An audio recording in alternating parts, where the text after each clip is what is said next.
अस्सलाम वालेकुम नाजरीन, आप देख रहे हैं प्रोग्राम रियासत और अवाम और मैं हूं मारिया जदू। नाजरीन, 9 मई पाकिस्तान तहरीके इंसाफ के लिए डरावना ख्वाब बनता जा रहा है, क्योंकि पाकिस्तान तहरीके इंसाफ की बहुत बड़ी बड़ी विकटें गिरने का सिलसिला जारी है। अभी कुछ देर पहले इब्राहिम हक साहब ने और सैफुल्लाह न्याज़ी साहब ने भी पार्टी छोड़ने का जो है वो प्रेस कॉन्फ्रेंस करके ऐलान किया। एक पैटर्न चलता आ रहा है, एक प्रेस कॉन्फ्रेंस होती है और कहा जाता है कि प्रेशर नहीं है और वो पाकिस्तान तहरीके इंसाफ या सियासत छोड़ने का ऐलान कर रहे हैं।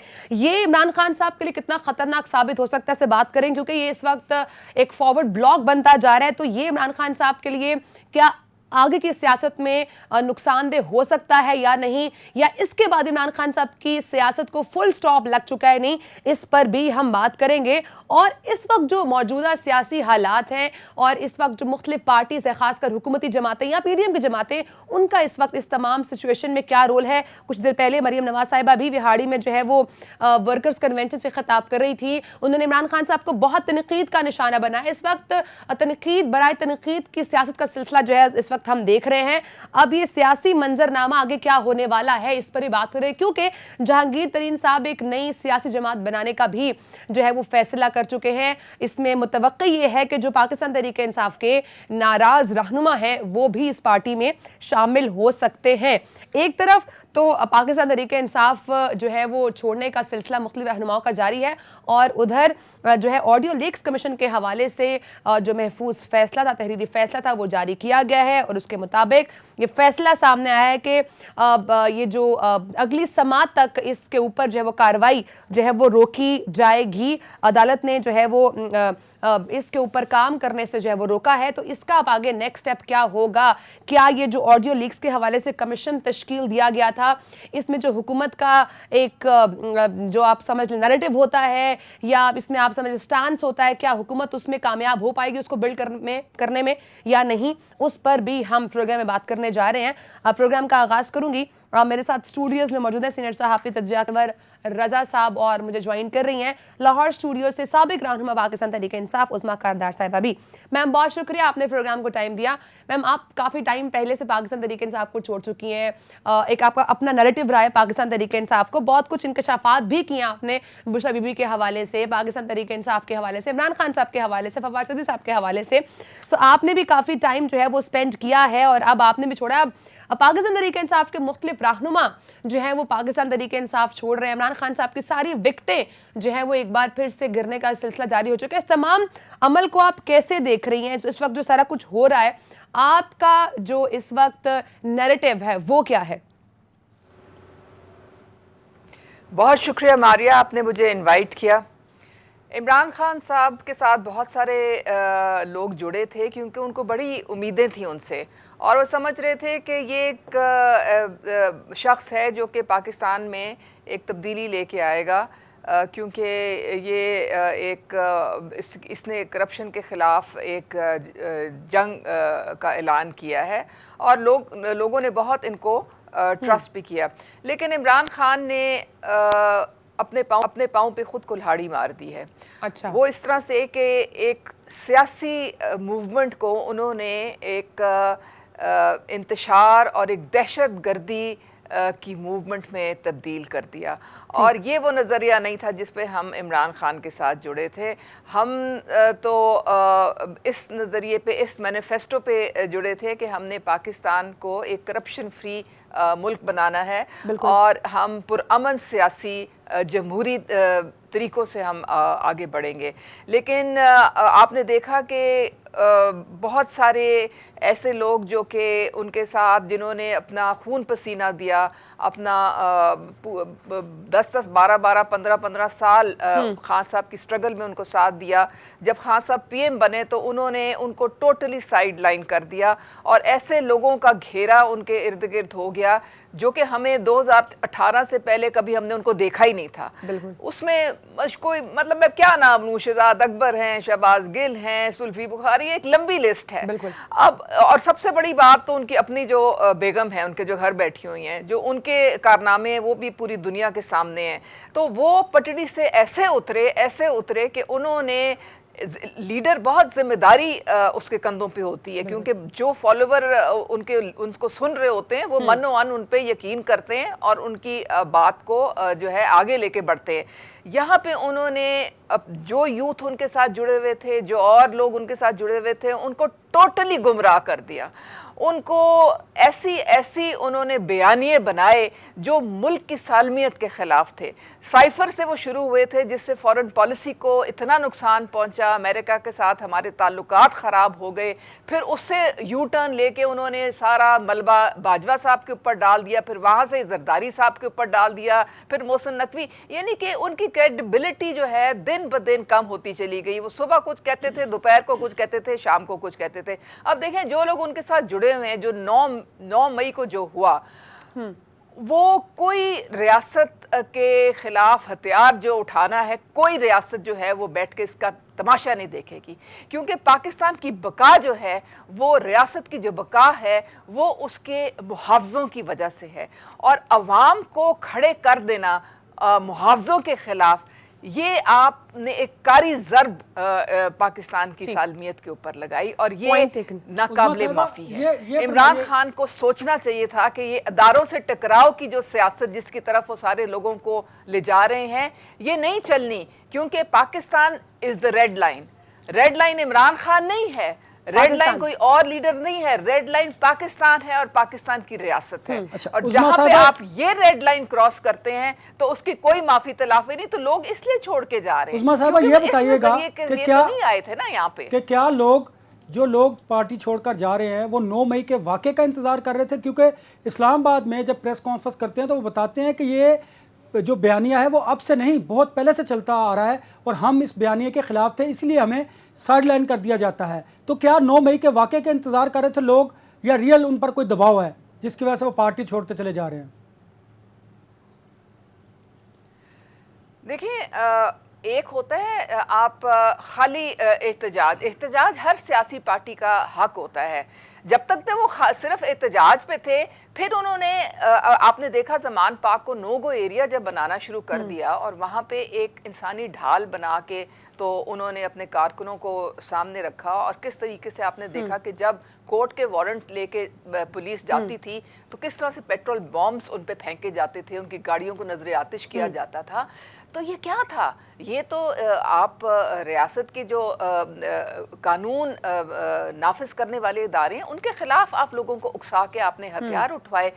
तो ये जो लोग इसके साथ चल पड़े और जिन लोगों ने इमरान खान के इस बयानिया को तकवीयत दी, वो तो ऊपर चढ़ते चले गए। और अब देखें कि उनमें इतनी कुछ उनमें से ऐसे हैं जो जेल में 4-5 दिन रहने के बाद उनकी सारी फूंक निकल गई है। और वो चाहिए तो उनको था कि जिस तरह से उन्होंने इमरान खान को यहाँ तक पहुंचाया तो कम से कम साथ तो खड़े रहते, लेकिन वो कोई उनमें तो ना कोई दमखम था, ना कोई बहादुरी थी। वो सिर्फ अपने जिसे कहते हैं ना एजेंडे पे थे और अपने एजेंडे पर मतलब तो थे, और अपनी जो अपने आप को ऊंचा करने के लिए वहां साथ जुड़े हुए थे।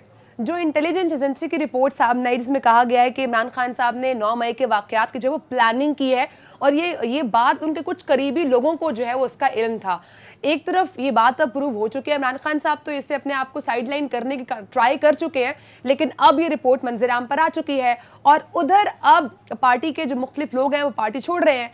तो अब आप इमरान खान साहब की इस सियासत को किस तरह से देख रही हैं? क्या अब भी इमरान खान साहब के पास इस सियासत में जगह बनाने के लिए कोई रूम है, कोई गैप है उनके पास? मेरे ख्याल में अब इमरान खान को ना सियासत को खैराबाद कह देना चाहिए, क्योंकि उन्होंने पाकिस्तान का बहुत नुकसान कर दिया है। आप देख रहे हैं कि घर घर में उन्होंने पोलराइजेशन कर दी है, एक दूसरे के लोग गले पड़े हुए हैं, टॉलरेंस लेवल 0 कर दिया उन्होंने। मतलब सियासत में आप इस तरह का माहौल तो कभी भी हमने गाली गलोच का नहीं देखा था कि एक दूसरे के आप दुश्मन बन जाए, अपने ही लोग एक दूसरे के दुश्मन बने हुए। तो मेरे ख्याल में ये अब अफहाम व तफहीम से एक कौम बन के आगे बढ़ने का टाइम आ गया है, क्योंकि पाकिस्तान जो है वो और मज़ीद इस तरह की पोलराइजेशन नहीं बर्दाश्त कर सकता है। तो मेरे ख्याल में जो लोग सारे छोड़ के जा रहे हैं इमरान खान को, मेरे ख्याल में उनको समझ जाना चाहिए कि अब किसी ने उनके साथ नहीं जुड़ना।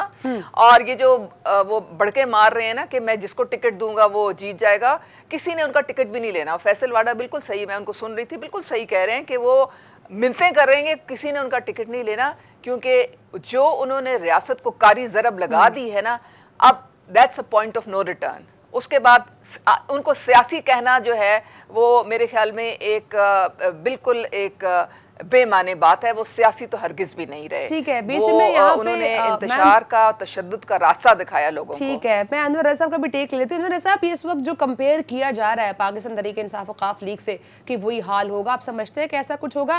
क्योंकि इमरान खान साहब की पॉपुलैरिटी तो है, क्या वो दोबारा अपने आप को रीबिल्ड कर सकते हैं? देखिए मारिया, आपको वो वक्त याद है जब हम इसी जगह पर बैठकर कहा करते थे पीटीआई के लोगों को कि आप लोगों को बात के ज़रिए, मुज़ाकरात के ज़रिए मामलात को हल करना चाहिए, और आप ये जो हमें कहते हैं कि हमें मार्शल्लाह से या इस तरह के मामला से ना डराएं। मैं बड़ा हैरान होता हूँ और बड़ा सरप्राइजिंग है मेरे लिए कि जब अडयाला से सीधा जो रिहा होते हैं वो नेशनल प्रेस क्लब इस्लामाबाद आते हैं हमारे पास ही बैठते हैं। हम तो पूरी दुनिया में पॉपुलर हो गए नेशनल प्रेस क्लब ना। देखिए, ये वो लोग थे जब इनका दौरे इक़्तिदार था, आपको याद होगा, हमने हमेशा आज़ादी इज़हार राय के लिए बड़ी कुर्बानियाँ दी और हम बड़ा उस पर स्टैंड करते हैं। यही वजह थी कि खान साहब की और हमारी बन ना सकी। लेकिन इत्तफाक देखिए, या मैं कहता हूँ कि अल्लाह ताला का निज़ाम देखिए, अब वही पाकिस्तान तहरीक इंसाफ के बड़े बड़े जो लोग हैं वो नेशनल प्रेस क्लब आते हैं, वहाँ पर जिस बेबसी और जो उनके चेहरे पर मैं देखता हूँ एक नदामत सी और एक अफसरदगी, और मैं हैरान होता हूँ। वही लोग वहाँ पर आकर बात करते हैं और कहते हैं कि पार्टी छोड़ रहे हैं, खान साहब ने ये किया, खान साहब ने ये किया, खान साहब ने ये किया। हम उस वक्त कहा करते थे जब उनके हालात बड़े बेहतर थे, आपको याद होगा। और कैसे कैसे लोग आते हैं। और दूसरा मैं आपको बताऊं कि शायद फवाद चौधरी ट्वीट के जरिए नहीं, वो भी क्लब में आ जाते हैं। उनको भी क्लब में हमने जब दौरे इक़्तिदार था बैन किया हुआ था, इस वजह से वो क्लब में आकर उन्होंने प्रेस कॉन्फ्रेंस नहीं करना, वरना वो भी आकर वहाँ पर अपना इस्तीफ़ा भी पेश करते और पार्टी से अलहदगी का ऐलान भी करते। खैर, मैं किसी का नाम मेंशन नहीं करूँगा। उसकी बुनियादी वजह यह है कि देखिए, ये वही हालात हैं जिनका इजहार हम अच्छे हालात में, अच्छे वक्त में किया करते थे कि आपको उस वक्त से डरना चाहिए, क्योंकि रियासत के साथ कोई नहीं लड़ सकता और ना रियासत के सामने कोई ठहर सकता है। अब आहिस्ता आहिस्ता देखिए लोग किस तरह जुदा होते जा रहे हैं पाकिस्तान तहरीक इंसाफ के साथ। और आपने ये बड़ी इंपॉर्टेंट बात की, देखिए आज उसका इजहार भी जहांगीर तरीन साहब ने कर दिया कि वो एक अलग से जमात बनाने की बुनियाद उन्होंने रख दिया है। उन्होंने इलेक्शन कमीशन में एक एप्लीकेशन भी सबमिट कर दिया तहरीक इंसाफ हकीकी के नाम से। तो ये तो साबित हो गया कि जिस तरह पैट्रियट पाकिस्तान पीपल्स पार्टी से निकली थी, मुस्लिम लीग नून से मुस्लिम लीग काफ निकली थी, पाकिस्तान तहरीक इंसाफ से हकीकी निकल आई है। तो देखिए ये इसी तरह ही होता है। और अब इमरान खान साहब को ये जोम है ना कि वो जिसको टिकट देंगे वो कामयाब होगा, अब वो हालात नहीं रहे। और दूसरा हमारी एक बड़ी इंपॉर्टेंट बात, इसलिए इंपॉर्टेंट बात कि शायद अभी भी किसी को कोई ख्याल हो जहन में कि इलेक्शंस हो जाएंगे, मैं आपको अब भी बता रहा हूँ कि इन हालात में इलेक्शंस नहीं होंगे। चलिए, आपने बिल्कुल कैटेगोरिकली कह दिया कि अब इलेक्शंस नहीं होंगे, तो मतलब अक्टूबर में भी नहीं होंगे, उससे भी आगे जाएंगे? अक्टूबर में पॉसिबल? अक्टूबर से भी आगे जाएंगे। अच्छा, अक्टूबर से भी? देखिए, आपने मुल्क को देखना है, मुल्क को बचाना है, माशी सूरत को बेहतर करना है। आपने पॉलिटिकल पार्टीज की ख्वाहिश पर तो नहीं सब कुछ कर लेना। देखिए ना, इन्होंने अपने पाँव पर खुद कुल्हाड़ी नहीं कुल्हाड़ा मारा है। इसी वजह से हालात उस तरफ चलते जा रहे हैं कि आप उनको संभाल नहीं पा रहे। इसलिए मैं उस बुनियाद पर कह रहा हूँ कि इलेक्शन होते दिखाई नहीं दे रहे। फिर उस्मा मैम से पूछ लेते, मैम अगर जहांगीर तरीन साहब तहरीक इंसाफ हकीकी बनाते हैं तो क्या वो चल पाएगी? और जो यहाँ से पाकिस्तान तहरीक इंसाफ से छोड़कर गए हैं, क्या वो पाकिस्तान तहरीक इंसाफ हकीकी ज्वाइन करेंगे? मारिया, देखें, जो सियासी लोग होते हैं ना वो थोड़ी देर के लिए तो ब्रेक ले लेते हैं, लेकिन फिर वो दोबारा जो है वो सियासत में आना जो है नागुज़ीर होता है उनका। ये उनकी एक सियासी साख होती है और उसको ज़िंदा रखने के लिए आपको मेन स्ट्रीम में रहना पड़ता है। तो ज़ाहिर है वो ज़रूर वापस आएंगे और ये उनकी सवाबदीद है कि वो किसको ज्वाइन करते हैं और कौन सी पार्टी किसको एक्सेप्ट करती है।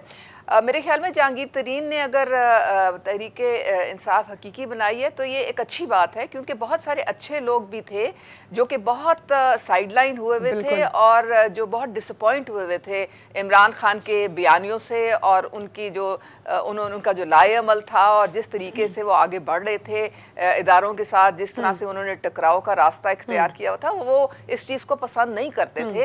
तो ये जो 9 मई हुआ है ये तो एक एक ब्लैक डे है और इसकी वजह से अब ये नागुज़ीर हो गया है कि किसी और पार्टी को ज्वाइन करें। एक मेरे ख्याल में चौधरी सरवर भी हैं, वो क्यू लीग भी है, तो कहीं ना कहीं ये जरूर जो है इंटीग्रेट हो जाएंगे क्योंकि ये चाहेंगे कि हम सिस्टम का हिस्सा रहें। ठीक है, इसमें काफ लीग के भी गुड्डी चढ़ सकती है।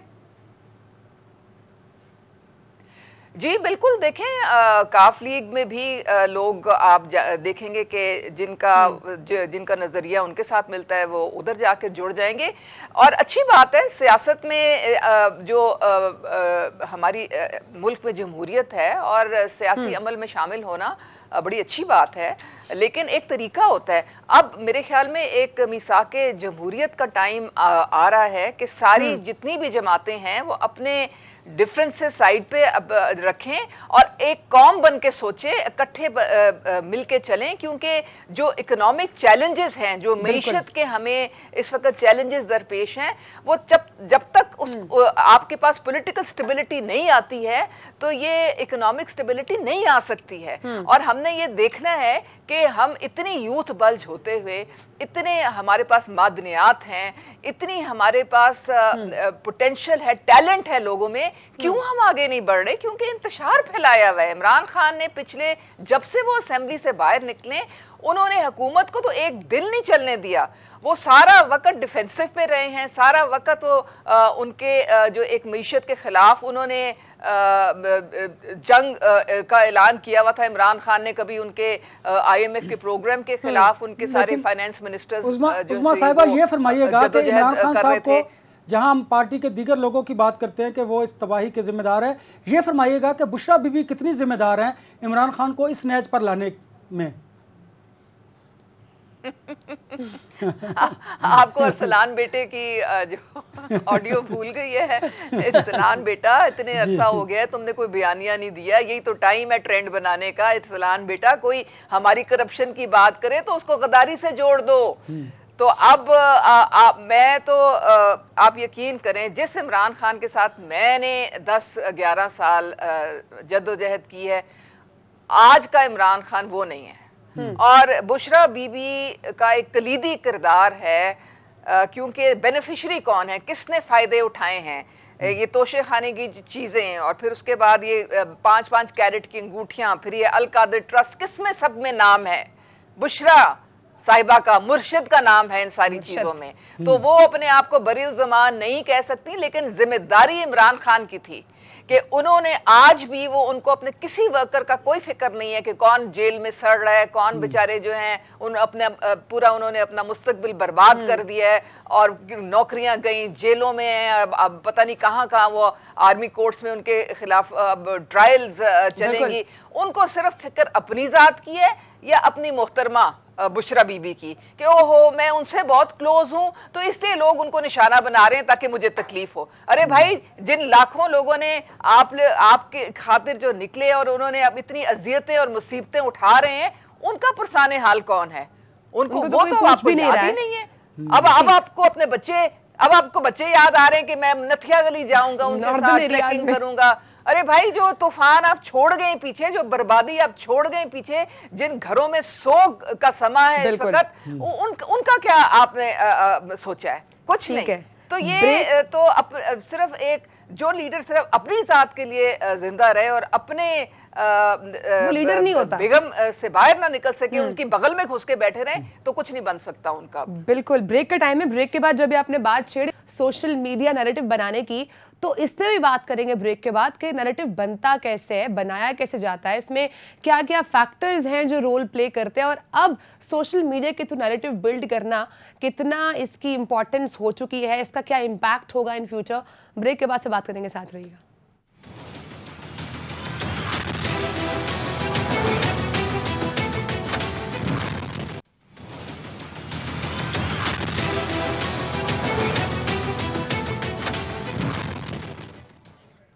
Welcome back. नाज़िन, इस जब से जनरेशन स्टार्ट हुई है तो बात की जाती है 5th जनरेशन वॉर की, इंफॉर्मेशन वॉर की, और कहा ही जाता है कि आप फिजिकल वॉर शायद ना हो लेकिन इंफॉर्मेशन की वॉर का जो है वो हिस्सा दोनों बड़ी बड़ी कंट्रीज जो है वो बन जाया करती हैं और खुद भी आजकल की ऐसी इंफॉर्मेशन वॉर हो चुकी है कंट्री खुद ही उसमें जो है वो डूब भी जाया करती है। आज हम इसी टॉपिक पे बात करेंगे किस तरह से पाकिस्तान इस वॉर का हिस्सा बना और ये बाहर से वॉर नहीं हुई, ये war within the country ही जो है वो स्टार्ट हुई है। इस पे बात करेंगे कैसे स्टार्ट हुई और इससे अब इफेक्ट क्या हो रहा है। प्रोग्राम में हमारे साथ मौजूद तो थी साबिक रहनुमा तहरीक इंसाफ उज़मा कारदार साहिबा, लेकिन इस टॉपिक पे स्पेशली बात करने के लिए आज हमने दावत दी है कंसल्टेंट डिजिटल मीडिया अयाब अहमद साहब को।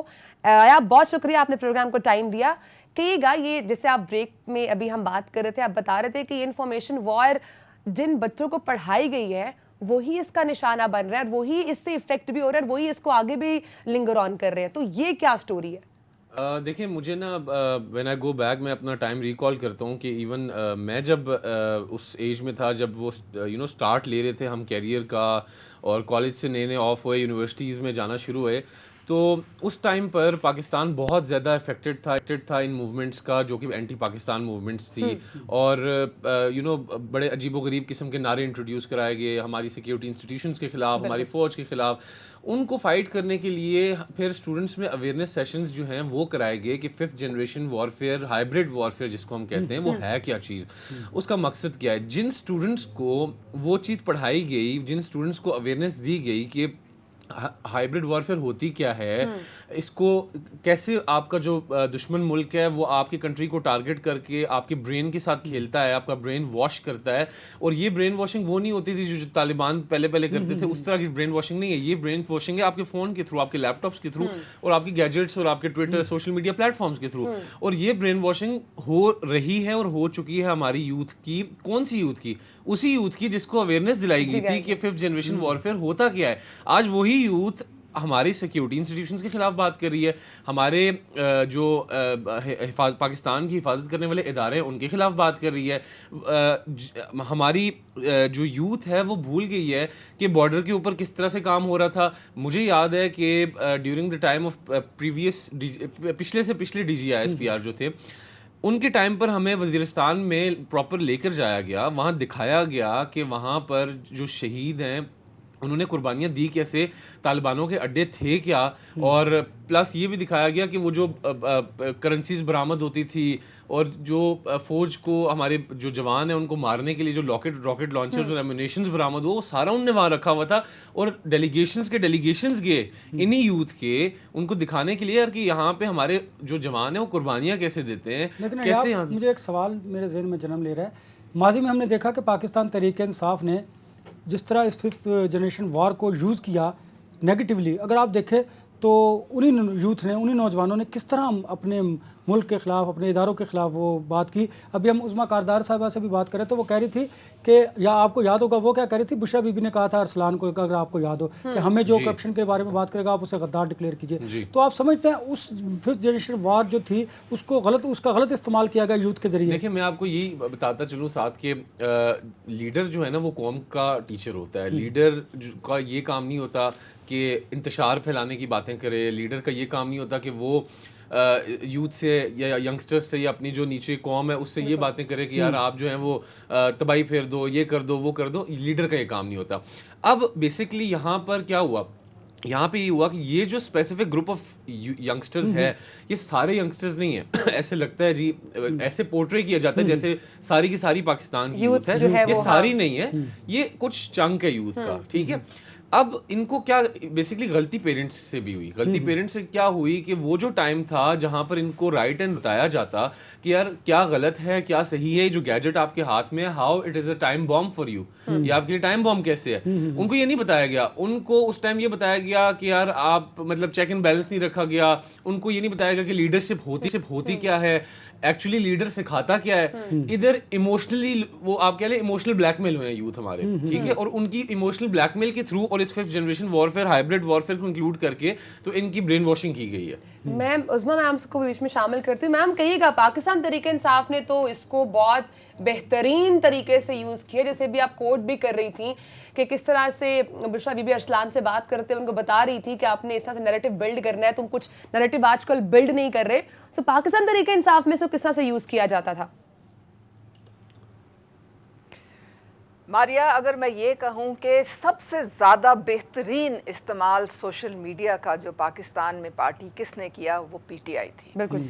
और उन्होंने आपको पता है कि जो पॉपुलिज्म है उसका मेन टूल होता है प्रोपेगेंडा। बिल्कुल। और पीटीआई ने फेक प्रोपेगेंडा के लिए बेहतरीन इस्तेमाल किया।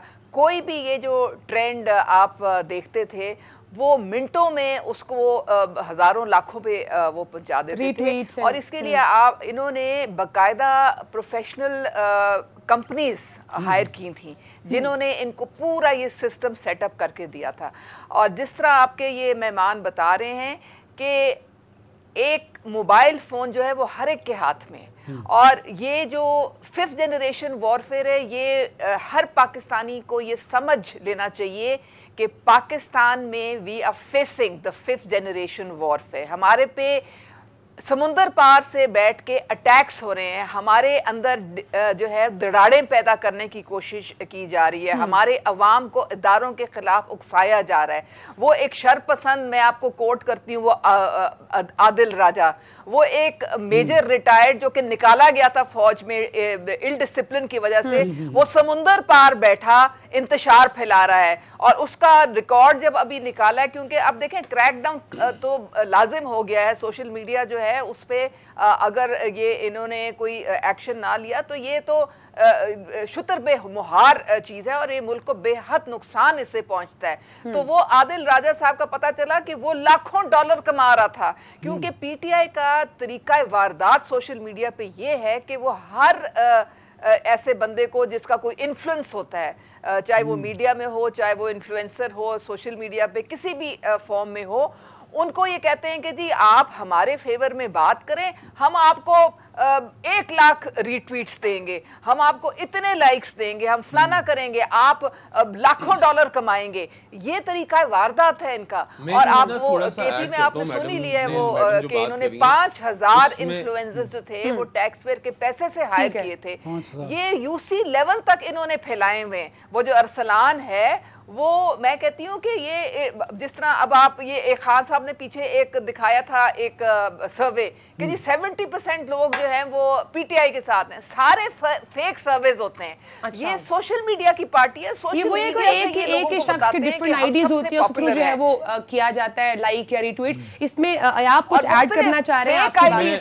फेक आईडीज के थ्रू ये बिल्कुल आखिरी बात मैं करूंगी कि कराची में जो इनका जो है ये एक्सपोज हुए थे जब लोकल गवर्नमेंट की इलेक्शन हुई थी, तो इन्होंने फेक सर्वे किया कि जी सबसे ज्यादा जो सीटें वो पीटीआई लेगा, और पीटीआई जो था वो पिट गई आखिर में, क्योंकि जो मैदान में जब उतरे तो 100 जमात इस्लामी को मिल गई, 100 से ज्यादा पीपल्स पार्टी को मिल गई, इनको टोटल 15-16 सीटें मिली। उस्मा साहब आप बिल्कुल ये बात दुरुस्त कर रही है। मेरे भी ज़हन में एक बात आ रही है, हमारे यहाँ भी यूथ ने भी और हमारे जैसे दोस्त हैं उन्होंने भी फेम के लिए वो मैं ना थम्स अप के लिए और ज्यादा से ज्यादा व्यूअरशिप के लिए ये काम किए हैं।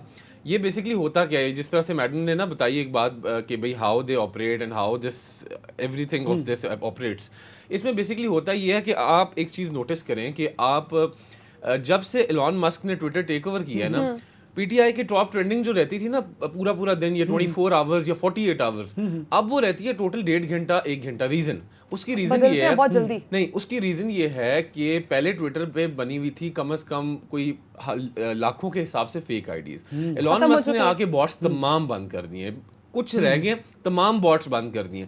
बॉट से ये होता है कि जितने लोग उस ट्रेंड में पार्टिसिपेट करेंगे वो ट्रेंड उतनी देर टॉप ट्रेंडिंग पे रहेगा। अब होता ये है कि अब जब से एलॉन मस्क की मैनेजमेंट आई और बॉट्स बंद होना शुरू हुए हैं, तो अब कोई भी पीटीआई का जो ट्रेंड है वो मैक्सिमम आधा घंटा ऊपर ट्रेंडिंग पे रहता है।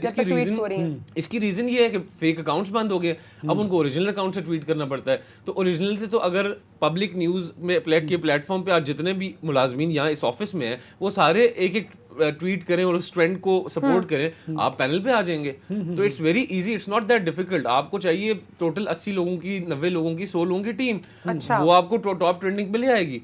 तो बेसिकली पीटीआई के दौर में भी यही कुछ होता रहा इसी तरह। लेकिन उस टाइम पीटीआई के पास जो फेक आईडीज बहुत ज्यादा इस वजह से उनका जो है वो ज्यादा बेहतर तरीके से चलता रहा। इन्फ्लुएंस जो था ट्रेंड्स थे तो वो अब इसलिए जरा अब वो पर सारे ट्विटर के फेक ऊपर आईडीज भी थे ना। चीजें जो हैं वो कुछ बदल रही हैं, ट्विटर की मैनेजमेंट जो नहीं है एलन मस्क की, वो कुछ चीजें बदल रही है, वो बहुत किस तरह सारी से चीजें बहुत सारी फेक चीजें आईडीज चेंज पे हो कैसे रही हैं। कंट्रोल किया जा रहा है। देखिए उसमें ये है कि एक नेगेटिव पॉइंट थोड़ा सा ये ऐड ऑन हुआ है कि जो वेरीफाइड आईडीज हैं अब वो पेड ब्लू टिक्स लग रहे हैं। एक तो ये नेगेटिव है कि उसमें जिसने भी पैसे दे दिए वो ब्लू टिक करा लेगा। लेकिन एक चीज मैं अपनी यंग जनरेशन को भी बताऊंगा, उनके पेरेंट्स को भी बताऊंगा, फेक न्यूज से बचें।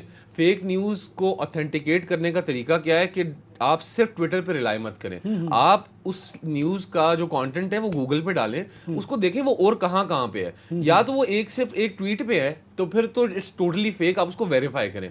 दूसरी चीज कि अगर तो कोई गवर्नमेंट रिलेटेड न्यूज है तो सबसे पहले चेक करें कि that ID has a grey tick now. अब वो ग्रे टिक इंट्रोड्यूस हो गया है। जो भी गवर्नमेंट के ऑफिशियल्स हैं, जो भी स्पोक्स पर्सन हैं गवर्नमेंट के, उनको ऑटोमेटिकली ट्विटर ग्रे टिक दे रहा है विदाउट एनी पेमेंट। उनके साथ सिर्फ गवर्नमेंट का लिंक होना चाहिए, दैट्स इट, वो ग्रे टिक लग रहा है। तो अब उससे ऑथेंटिकेट होता है कि आइदर ये इट्स अ न्यू थिंग कि स्टेटमेंट आप ऑथेंटिकेट बहुत इजीली कर सकते हो कि with a grey tick, with a grey tick आपको पता लग जाएगा कि ये न्यूज ऑथेंटिक है, ये न्यूज फेक है।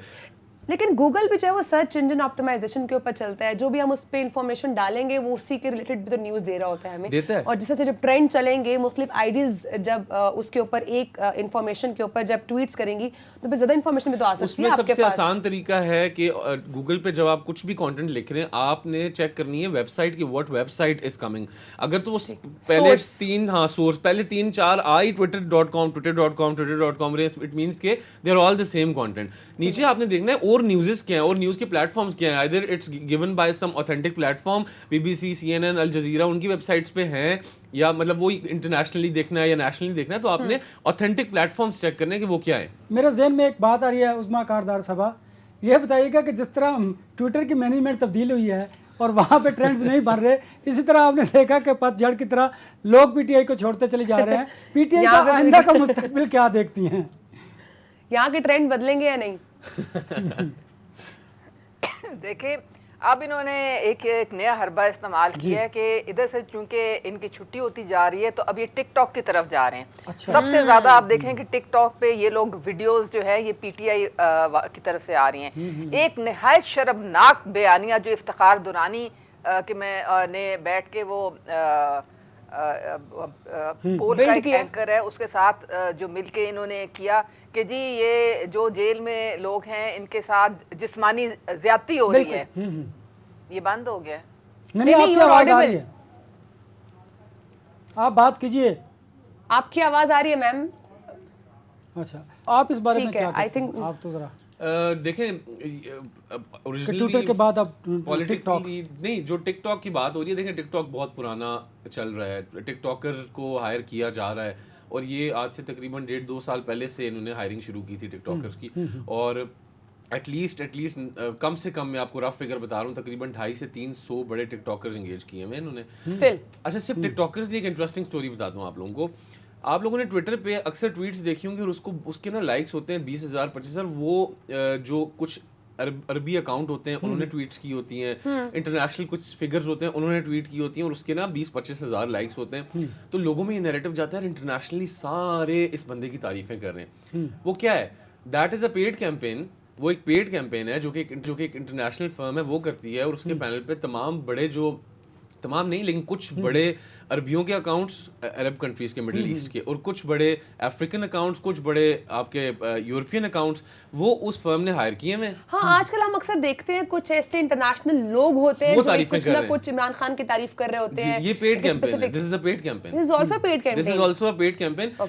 फिगर मैं एग्जैक्ट तो नहीं कोट कर सकता लेकिन जो मेरी सोर्सेज के मुताबिक $2.5 लाख पे किया गया है इस कैंपेन का पाकिस्तान तरीके इंसाफ की तरफ से। हाँ, एक फर्म को। ये सोर्सेज की वो है फिगर है। अब अच्छा, आप ये बताइए, अब हम अपने मुल्क के लिए ये जो सोशल मीडिया है इसको कैसे यूथ को एंगेज कर सकते हैं ताकि मुल्क का अच्छा अवेयरनेस हो और ये जो बिगाड़ पैदा हुआ है इसको आहिस्ता आहिस्ता खत्म किया जाए। मैं वापस वही बात करूँगा। मुझे बड़ा अच्छा एक वो लगा था, जनरल आसिफ गफूर साहब थे DG ISPR, उनके टाइम पे एक बहुत ज़बरदस्त उन्होंने काम किया था कि उन्होंने यूथ को यूनिवर्सिटीज़ में और कॉलेजेस में जाके एंगेज किया था। उन्होंने बताया था कि रियल पिक्चर क्या है, जो आप लोगों के फेक पिक्चर की जा रही है वो क्या है। ये हमारी यंगस्टर्स को यूनिवर्सिटीज में जा जाके अवेयरनेस सेशंस देने की जरूरत है। गवर्नमेंट का काम है ना, गवर्नमेंट का काम है। अब गवर्नमेंट इस पे मैं आई एम सॉरी टू से गवर्नमेंट जीरो है इस पे। गवर्नमेंट की डिजिटल मीडिया पॉलिसी जीरो है। मतलब इसको हम करिकुलम का पार्ट भी तो बना सकते हैं कि उसके थ्रू जैसे जब बच्चा स्कूल में जाता है तो वहीं से इसको अवेयरनेस जो है वो मिलना शुरू हो जाए इसके एस्पेक्ट से। This is also solution. उसमें मैम लास्ट टेक मैं आपसे लेना चाहूँगी, वी हैव 30 सेकेंड्स। आप इस तमाम इस वक्त जो हो रहा है सोशल मीडिया का इस्तेमाल, गलत इस्तेमाल हो रहा है, आप इसको क्या समझते हैं? इसके लिए क्या सोल्यूशन जो है वो प्रोवाइड किया जा सकता है गवर्नमेंट की तरफ से?